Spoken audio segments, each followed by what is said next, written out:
Motorola আরো এক phone নিয়ে হাজির হয়েছে। মানে একবার ভেবে দেখুন কতগুলো ফোন লঞ্চ করেছে মোটরোলা। আর এটা হলো জি সিরিজের g85। g84 লঞ্চ হয়েছিল সম্ভবত 10-11 মাস পূর্বে। আর এই ফোনটি হলো g84 এর সাকসেসর। এই ফোনটি প্রায় সবখানে আপগ্রেড করেছে, তবে কিছু কিছু জায়গায় যদিও কম আপগ্রেড আনা হয়েছে, বাট আপগ্রেড করেছে। আজ আমরা এই ভিডিওতে সদ্য লঞ্চ হওয়া মোটরোলা g85 এর প্রাইস, এটার ক্যামেরা পারফরমেন্স সম্পর্কে একদম ডিটেলসে জানতে পারবো। তাহলে চলুন শুরু করা যাক আজকের ভিডিওটি। মোটরোলার ফোনগুলোর ইনার ফিল সবসময় একটি বেশি ভালো হয়। এটার কারণ হয়তো ফোনটি হালকা এবং পাতলা হওয়ার কারণে। তাছাড়া আরো একটা কারণ হতে পারে এটার ব্যাক প্যানেল। জি গাইস, এখানে ভেগান লেদার ব্যবহার করা হয়েছে। এই স্মার্টফোনটি রয়েছে তিনটি কালার অপশন। এগুলো হলো অলিভ গ্রিন, কোবাল্ট ব্লু এবং আরবান গ্রে।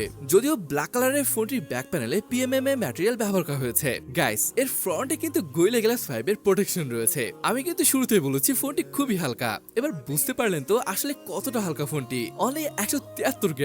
অনেকদিন পর এরকম একটা ফোন দেখলাম যেটি 180 গ্রামের নিচে। মোটরোলা সত্যি ইনহার ফিল্ডে দারুণ ভাবে কাজ করে যাচ্ছে। অন্যান্য স্মার্টফোন কোম্পানিরও এই ব্যাপারটা মাথায় রাখা উচিত। পোর্টস এবং বাটনে যদি বলি, বটমে রয়েছে speaker grille, microphone, USB type C port এবং স্পিকার গ্রিল। লেফট হ্যান্ড সাইডে কিছুই নেই। উপর দিকে পাচ্ছেন আরো একটি মাইক্রোফোন এবং সাথে এখানে ডলবি অ্যাটমসের branding. Then you have volume rocker এবং পাওয়ার বাটন। বাট ডিসপ্লেটি ছিল আরো দুর্দান্ত। দেখতে পাচ্ছেন এটা কার্ভ ডিসপ্লে, আর এটা 3D কার্ভ ডিসপ্লে। চেন খুবই পাতলা। এর বেজেল তো কার্ভ হয় খুব একটা দেখাই যায় না। এখানে আমরা পেয়ে যাচ্ছি 6.67 ইঞ্চের অন 20 হার্জ রিফ্রেশের যুক্ত পিওলেড কার্ভ ডিসপ্লে। এখানে 1600 নিটসের পিক ব্রাইটনেস রয়েছে এবং 1200 নিটসের হাই ব্রাইটনেস মোড। ডিসপ্লেটি দেখতে আসলে দারুণ লাগছে। মানে ফোনটি যে প্রাইস রেঞ্জে লঞ্চ হয়েছে মনেই হবে না এটি এই দামের কোনো ফোন। দেখে মনে হবে 50-60 হাজার টাকার কোনো ফোন। মোটরোলা ফোনের লুকস, ইনহ্যান্ড ফিল এগুলো সবই ছিল ভালো লাগার মতো। যাই হোক, স্পেসিফিকেশনে যদি বলি, এই স্মার্টফোনটি লঞ্চ হয়েছে 6s Gen 3 এর সাথে। এটার আন্তত স্কোর অ্যারাউন্ড 4-5 লাখ আসে। এটা অ্যাভারেজ ভালো একটা স্কোর। ফ্রেন্ডস, দুটি মাত্র স্টোরেজ ভ্যারিয়েন্টে ফোনটি লঞ্চ হয়েছে। র্যাম অপশন থাকবে 8 এবং 12 জিবি। অন্যদিকে স্টোরেজ অপশন থাকবে 128 এবং 256 জিবি। এর র্যাম টাইপ কিন্তু LPDDR4X এবং স্টোরেজ টাইপ UFS 2.2। আর যদি বলি পারফরমেন্সের কথা, গেমিং আপনি 40 FPS খেলতে পারবেন, যেটা আপনাকে স্মুথ একটা গেমিং এক্সপিরিয়েন্সের স্বাদ দেবে। ব্যাটারি এখানে 5000 mAh ব্যবহার করা হয়েছে। সাথে পাচ্ছেন 33 ওয়াটের চার্জিং। এটার ওএস এবং ইউআই এর ব্যাপার আসলে ফোনটিতে হ্যালো ইউআই রয়েছে, which is based on Android 14। সেই সাথে ভালো একটা বিষয় হলো 2 বছরের মেজর আপডেট এবং 4 বছরের সিকিউরিটি আপডেট দিচ্ছে।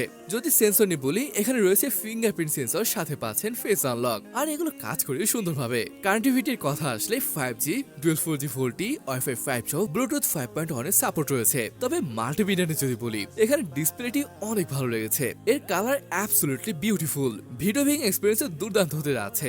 এমনকি এখানে ডলবি অ্যাটমস স্পিকার হওয়ায় সাউন্ড কোয়ালিটিও অনেক ভালো পাওয়া যাবে। তবে এখানে চিপের একটা লিমিটেশন আছে, সেটা হলো HDR এর নেটফ্লিক্স কন্টেন্ট দেখতে পারবেন না। অলরাইট গাইস, চলুন এবার আমরা ক্যামেরা নিয়ে কথা বলি। এখানে দুইটি মাত্র ক্যামেরা সেন্সর রয়েছে, যার প্রাইমারি সেন্সরটি 50 মেগাপিক্সেলের ওয়াইড যুক্ত সনি LYT সেন্সর। সেকেন্ডারি সেন্সরটি 8 মেগাপিক্সেলের আলট্রা ওয়াইড। আর এই আলট্রা ওয়াইড সেন্সর ব্যবহার করে আপনি ম্যাক্রো শুটও নিতে পারবেন। যাই হোক, সেলফি ক্যামেরা হিসেবে ব্যবহার করা হয়েছে 32 মেগাপিক্সেলের একটি সেন্সর। তবে ভিডিওগ্রাফি নিয়ে যদি বলি, মেইন এবং সেলফি দুই সাইড দিয়ে 1080p তে শুট করতে পারবেন। এবার আসুন দেখে আসি মোটরোলা g85 এর তোলা কিছু ফটো স্যাম্পল।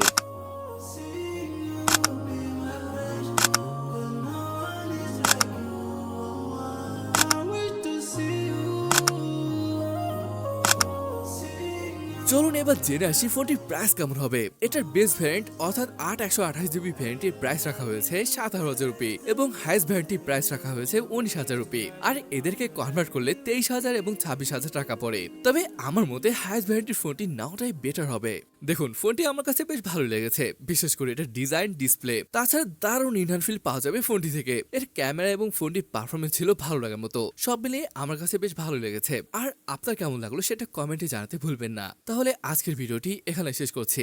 দেখা হবে পরে কোনো ভিডিওতে।